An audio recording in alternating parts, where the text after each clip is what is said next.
The idyllic villages that cling to our coastline.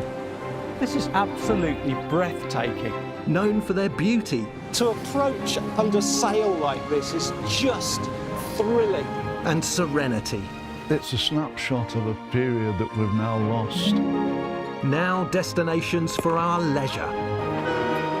But once they played a vital role in the history of our island nation. I can't believe this is actually happening. Oh, wow. We've got a lunar landscape there. It's incredibly important in terms of our heritage, and it's all happening here.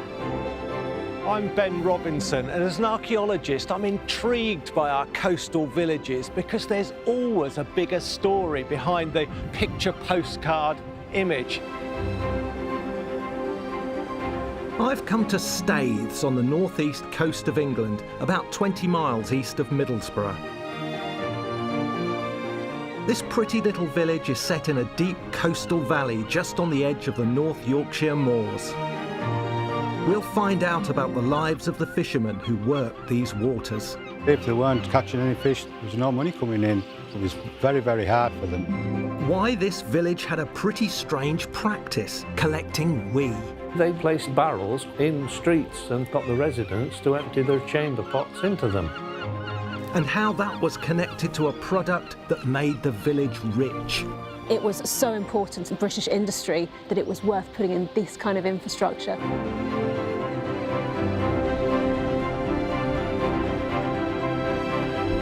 There's a fascinating story to this village by the sea.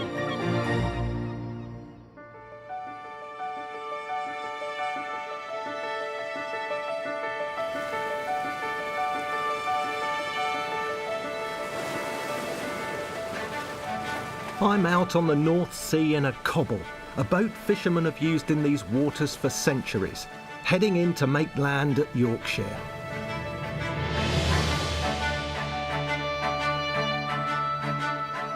This is a rugged, unforgiving coastline.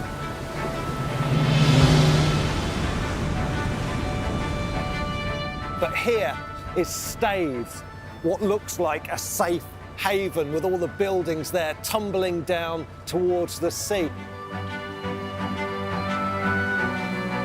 It's enveloped by these cliffs, these nabs, as they're called. In particular here, they've created a natural harbour. And I can see where the sea and the wind and the waves has eroded those stones. But if I look really carefully up on the top there, I can also see signs of human intervention. There was something in those cliffs that was very precious indeed, something that at times was more valuable than gold. It was something that kick-started the chemical industry in the northeast of England.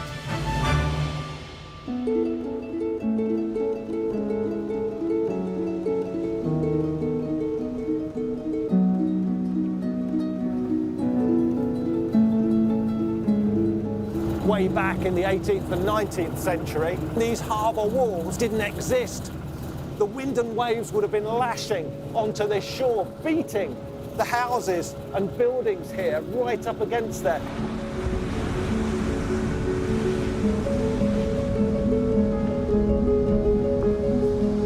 I can see there's successive attempts to revet the village, to create a harbour wall here. Look. You can see the different stonework, there's concrete. They're really trying to protect the village from the sea. Over centuries, this has been happening. I suspect that the safest haven was up the beck here. This is where the boats would have been hauled out of the worst of the weather to be laid up, to be protected from the elements.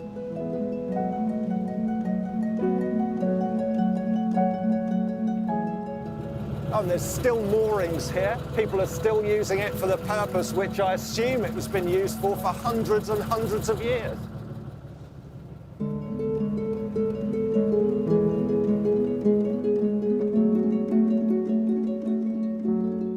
We've got an incredibly sheltered little harbour here. We're well away from where the wind and the waves is crashing against the front.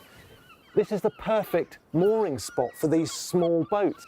Now it's a kind of a bit of a secret, really. It's a surprise when people come across this other little harbour in Staithes.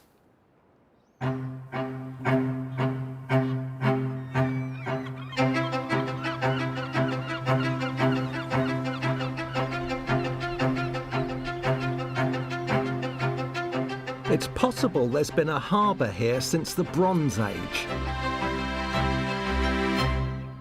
But it enters the written records in the 15th century as Seaton Staithes. Seaton means sea farmstead, and Staithes means landing place in Old Norse.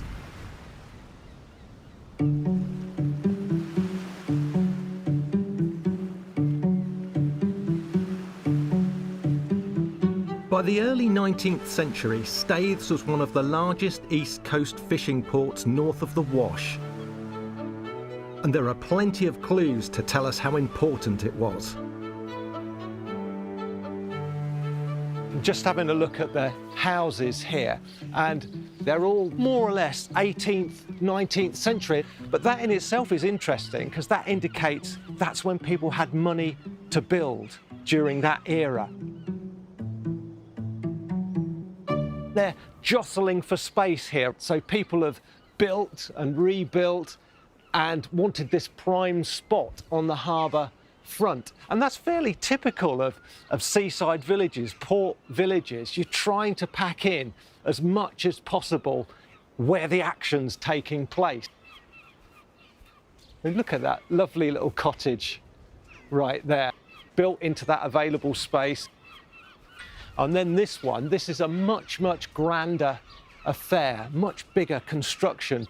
This is unusual. That top floor is jetted out.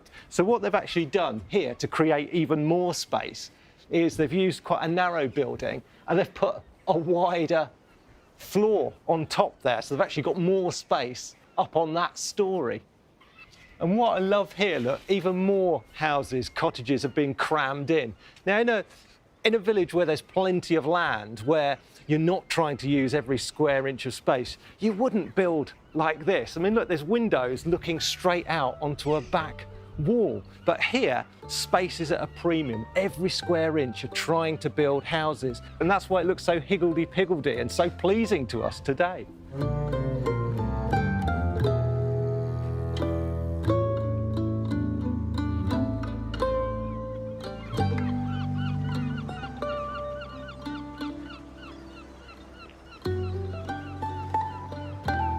One house right in the centre is particularly unusual. Well, this is a really characterful building. Just looking at it, there's no square angles on the place at all. It's on the corner of the high street here, and it turns the corner. The whole building turns the corner. But around this side, it looks like part of the building is actually sheared off, that there was something else in this space. Diana Sharples is the current owner.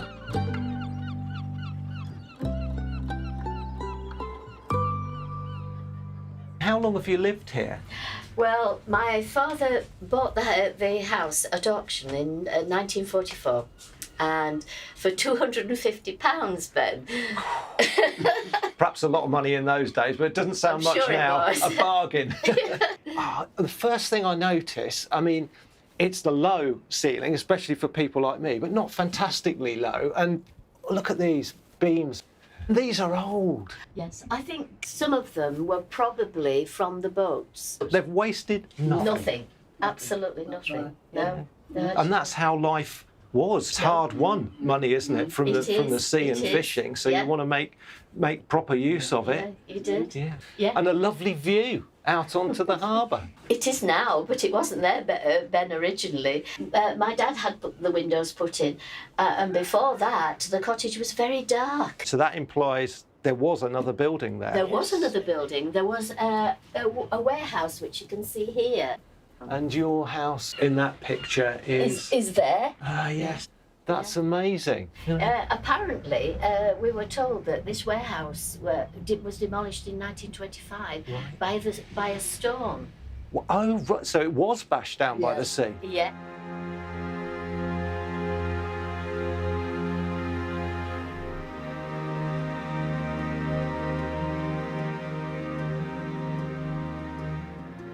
This building sums up Staithes in many ways, squeezed into a tight corner, battered by the sea and adapting as the village itself changes. John Cole's family, who have fished from Staithes since the 16th century, lived through many of these changes.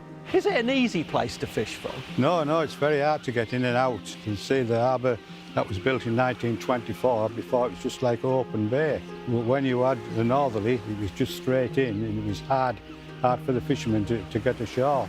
They had to go because if they weren't at sea, if they weren't catching any fish, there was no money coming in. And it was very, very hard for them, very hard. Well over 200 men and boys from Staithes were employed in the industry in 1817. The bigger boats would go to fishing grounds 70 miles out to sea to catch cod, turbot and halibut. The fishermen of Staithes lived precarious lives. In the 19th century, many of them turned to the thriving Methodist movement. There were 5 Methodist chapels of different denominations, all close to the harbour. So, John, a lot of chapels, so quite religious. Is it fair to say that fishermen are also a bit superstitious? Oh yes, they had the superstitions. The main one is they wouldn't have anything white in a cobble. They wouldn't have white pots. They wouldn't have white sails. We'd even chuck eggs overboard. Well, white eggs, we would even throw them overboard. And another one would never do anything new or change anything on a Friday. Well, where does that come from? Is it something to do with Good Friday? It could be. And we're going into the primitive Methodist chapel. Yes, this was a primitive chapel, and I was a Wesleyan, which was further down the street and down, and that one across the road was the Bethel, which was a high chapel. But to me being here, I would have been most likely lynched because we're a true Wesleyan. And are you allowed in today? Oh yes. Come on then, let's go have a look.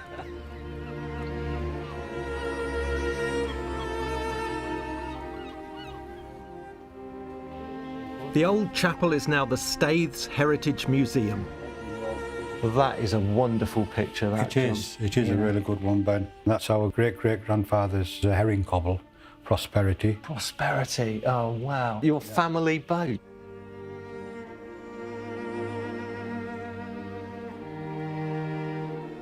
You've got some very special tools over here. Yeah, that's right, Ben. This is locally known as a gog, otherwise known as a disgorger.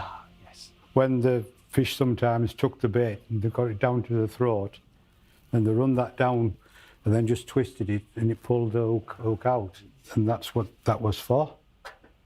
You've got your netting needles, what we call the braiding needles. So that's to mend the nets or make mend them the nets and make the nets. Yeah. And then you've got the old crab and lobster measures. What you can see with the wear on the tools, the way they are, that represents a lot of hard work. Definitely. And it was a whole family Whole affair. family. The women, they had to bait the lines when they were at sea and then come home, set a meal out. And then they used to have a bit of recreation on a night and they used to sit down and knit sailboat stockings and mittens. So it never stopped? Never Round stopped the for them. clock. That's right. They did. I must admit that they worked a lot harder than the men. A lot harder.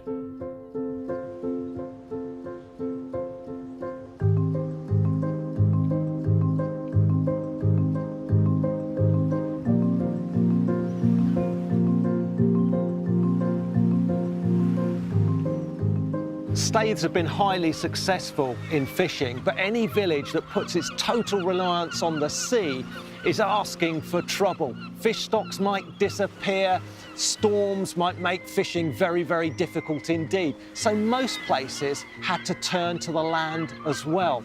Luckily, here in Staithes, the natural environment provided another source of income, another resource that could be exploited, and another way to use this harbour.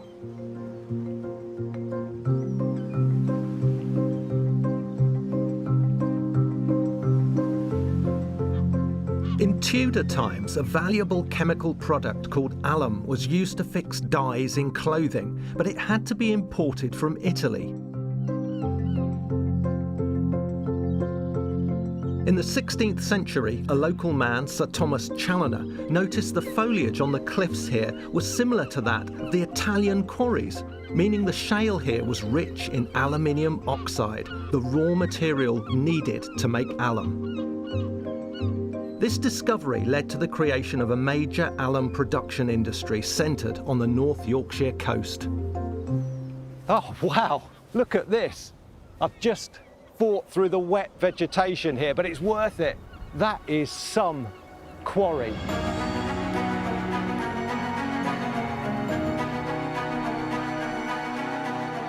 Huge boulders have gone tumbling down into the former pit here. It's absolutely extraordinary. By the 19th century, there were 10 quarries in this area, producing over 3,000 tonnes of alum every year. It was shipped directly to London, Hull and Newcastle, where it was then transported to the country's textile factories. Two of the biggest quarries were at Bolby and Loftus, just outside of Staithes. Oh, look at that. We've got a lunar landscape there. That's the scarring of quarry waste, of spoil. Nothing's growing on it.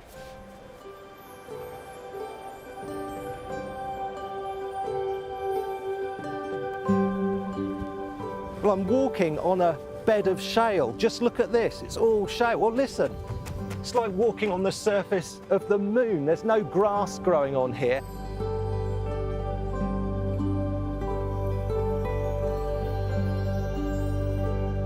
The quarries offered work to the men and boys of Staithes.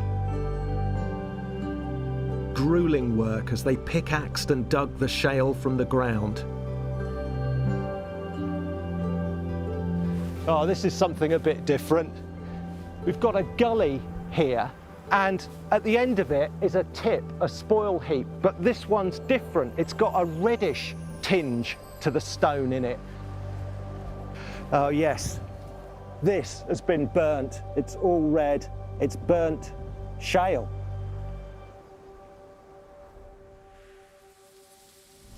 The shale would be burnt in heaps up to 100 feet tall to convert the aluminium oxide into aluminium sulfate. This could take up to a year. It's said that these whole cliffs were like a blazing mass at night of bonfires, huge, immense mounds and bonfires. I think that's just a remnant of one of these mounds. The burnt shale was then taken to water-filled steeping pits to dissolve the sulfate out of the rock. This would produce a raw alum liquid, which was run off along stone channels to the nearby alum house, where it was boiled with a key ingredient provided by the villagers.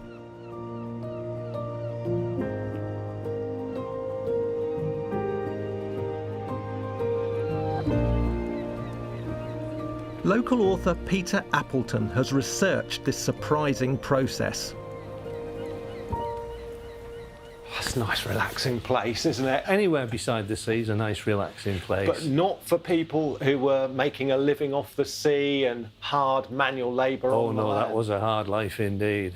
But I understand there was one thing that they could do to earn a bit of money that didn't actually require that much effort. Yes, all they had to do was make sure that their pea was captured and handed over to the alum works.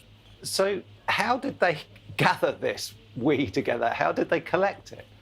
They made arrangements to put barrels out on strategic street corners in the local communities and got the residents to empty their chamber pots into them. So they've discovered that urine is beneficial. But why? What was the chemical property that made it that? The important ingredient in urine is the ammonium salts. What they were getting as the liquor from the works was very acidic. The salts were alkalized, so it got it to a stage where it would start crystallizing. So some money could be made just by taking this wee up to the alum. Absolutely, yes. There is a record that Lord Challoner at Gisborough was paid a penny a firkin being a particular size of barrel. And this is a serious business. With that amount of alum production going on, that's a lot of wheat that's needed. So it can't have all come from a small place like Staithes. No, they were bringing it by sea from London, Newcastle, and also from Hull. And it's quite possible that some of the masters of the vessels transporting it were embarrassed to admit what their cargo was. You know, I think it's quite likely they may well have said, if challenged, it's fortified wine for the residents of Whitby. But anybody who overheard that statement made and who knew the truth might well remark, "Don't give me that, you're taking the piss."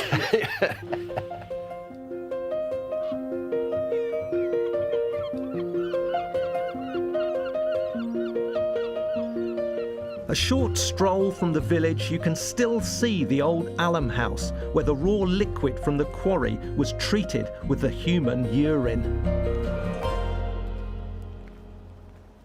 Just walking up the drive here, I'm starting to get a feel for the landscape, and I can see all sorts of little undulations in the grass around me.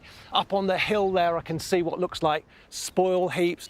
And down here, mounds. Now, mounds are really interesting to archaeologists. If we see a mound in a field, it means something. So I'm always interested when I see grassy mounds in a field, and I'm interested in this one. It's a real little hillock here, but also there's a hollow, and in the hollow is something really quite interesting. Oh, look at this. Oh my goodness.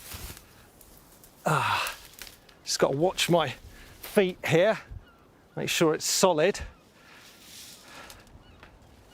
Look at that. Wow. Well, it's very nicely made, very solid indeed. There's a sort of a shaft that comes down through the top, and there's a big metal plate sealing it off, and then there's the road surface, track surface above that. And it does look as though it was supposed to terminate here. Is this a remnant of the alum industry? Well, we know they had conduits, troughs and trays to take the liquor down and away once that had been taken out of the shale. And tunnels, I mean, industrial sites typically are riddled with tunnels.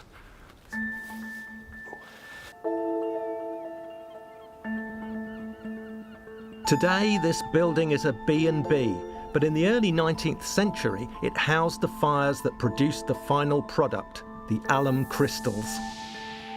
Old maps of the area suggest a shaft was built in the garden, descending to a tunnel at the cliff bottom. Coal would be hauled up the shaft, and the alum crystals would have been sent down to be shipped out. The entranceway is now buried,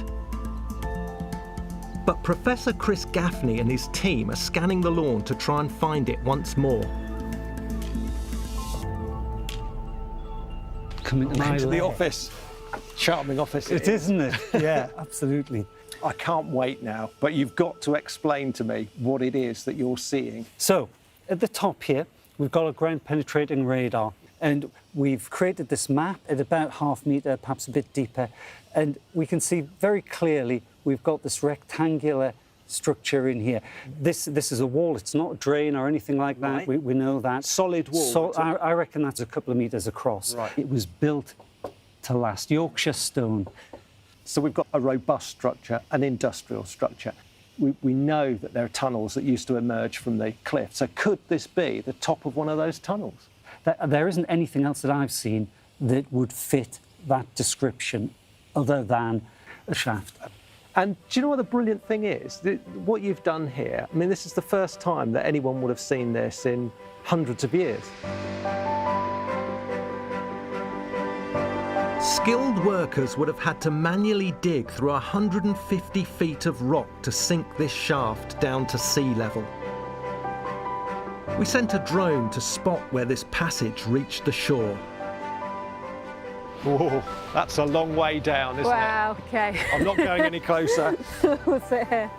Archaeologist Caroline Barry-Smith from the Citizen Project at Museum of London Archaeology is an expert in our coastal heritage.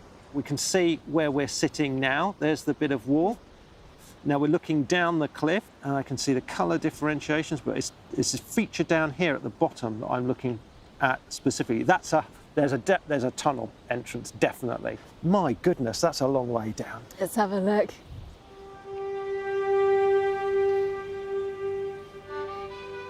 First of all, it's just wow, isn't it? There's hundreds of feet, and then you've got this infrastructure at the bottom. You think, well, how did people do this? But of course, you had to bring out tons and tons of coal. So the coal is coming in on ship, and then it's being winched and heaved up to this section for its final use in the evaporating stage, in the evaporating process. And there's just a hint of other bits of engineering works going on at the base there. I mean, it's a very rocky coast. It looks like they've tried to create some sort of mini harbour here, cut a mini access in through the rocks. Just incredible, really. What it demonstrates for us is, you know, the 250 years, the alum industry was so important here that it was worth putting in this kind of infrastructure.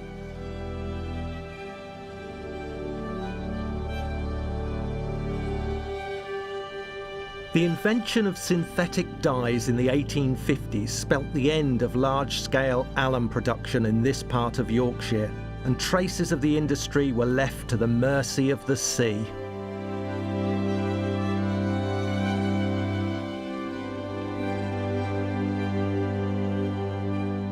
This is the most at-risk coastline around the British Isles.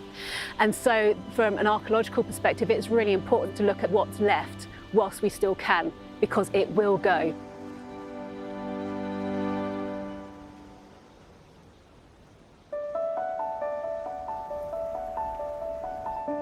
Alum production helped establish the northeast as the centre of a global chemical industry.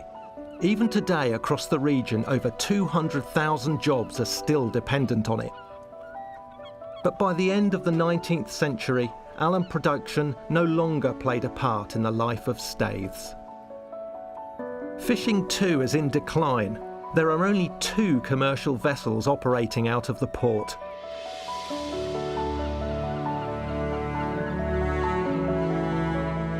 The village is now primarily a holiday destination.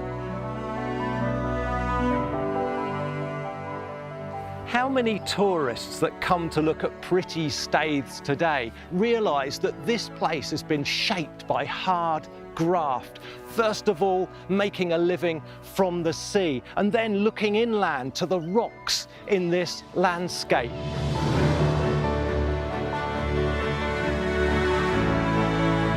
Staithes' hidden history shows that there's so much more to this village by the sea.